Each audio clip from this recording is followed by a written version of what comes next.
2 বছর আগে এই দিনে আমার আব্বুকে হারিয়ে ফেলি। সেদিন অঝোরে বৃষ্টি ছিল, আজকেও হচ্ছে। বৃষ্টির দিনে কান্না কষ্ট পরিমাপ করা যায় না। প্রতিটা দিন বুঝতে পারি আব্বু না থাকার কষ্ট। বাবা যে মানুষের জীবনে কি না থাকলে তখন বোঝা যায়।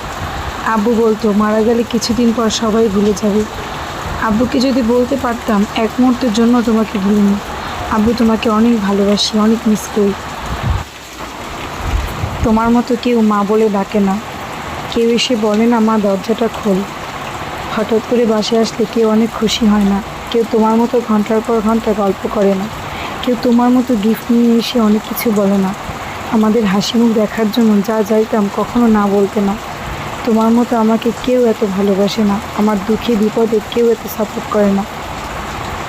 অনেক বছর অপেক্ষা করার পর যদি তোমার কাছে চিঠি দেওয়া যেত, আমি তোমার কাছে এত কিছু লিখতাম, তুমি পড়ে। জানি না কবে সৌভাগ্য হবে তোমার দেখা পাবার।